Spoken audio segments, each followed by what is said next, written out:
শীতের সিজন এসেছে আর শীতের এই টাটকা টাটকা সবজি দিয়ে মাছ রান্না করব না তা কি করে হয়। তো আসসালামু আলাইকুম, সবাই কেমন আছেন? আশা করি অনেক বেশি ভালো আছেন। এই তো আমি শীতে টাটকা টাটকা সবজিগুলো সব এনেছি আর একদম বাজার থেকে এখনই আনা হয়েছে। আমার বাসার আসলে নিচেই একটু জাস্ট কয়েক কদম আগালে বাজার, তো এই জন্য আসলে দূরে কোথাও যেতে হয় না। এই যে একদম টাটকা সিম, টাটকা আলু, টমেটো, ধনেপাতা সব কিছু একদম ফ্রেশ ফ্রেশ টাটকা আনা হয়েছে।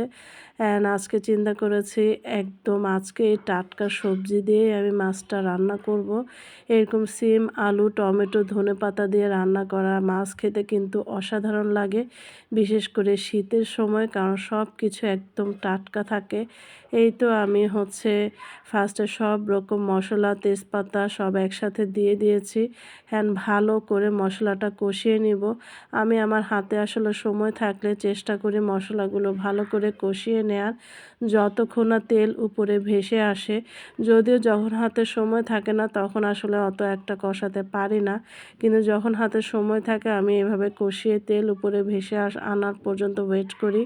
তাহলে কিন্তু রান্নার অনেকটাই স্বাদের তারতম্য, এভাবে ভালো করে কষিয়ে রান্না করলে সেই রান্না খেতে কিন্তু অসাধারণ লাগে।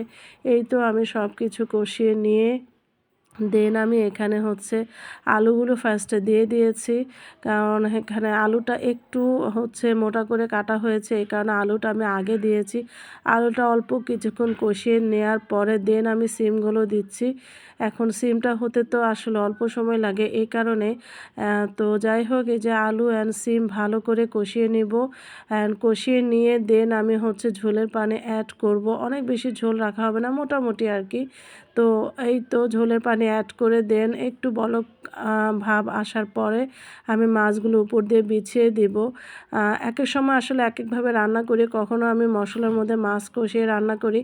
আমি যেটা সত্যি কথা, কখনোই কোনো একটা সিস্টেম সবসময় ফলো করি না, একটু চেঞ্জ করে করে রান্না করি, যাতে করে একটু এদিক সেদিক হলে কিন্তু খেতে কিছুটা হলেও ডিফারেন্ট লাগে অ্যান্ড খাওয়াতে রুচি আসে, আমার কাছে আর কি এটা মনে হয়।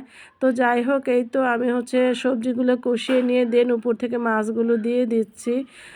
মাছগুলো দিয়ে দেওয়ার পর, মাছ হতে তো খুবই অল্প সময় লাগে, তো মাছগুলো দিয়ে দেওয়ার পর আমি অল্প কিছুক্ষণ জাল করে নেওয়ার পর আমি আবার টাটকা ধনেপাতা বিছিয়ে দিব। অ্যান্ড ধনেপাতা, ও হ্যাঁ, ধনেপাতার আগে একটু টমেটো দিব। আমি টমেটো অলরেডি আমি কেটে রেখেছি। টাটকা সবজি দিয়ে মাছটা খেতে যে কী পরিমাণ চমৎকার লাগে, এভাবে তো আমার মনে হয় সবাই রান্না করে। তো যাই হোক, ভালো থাকবেন সবাই, অনেক শুভকামনা রইল।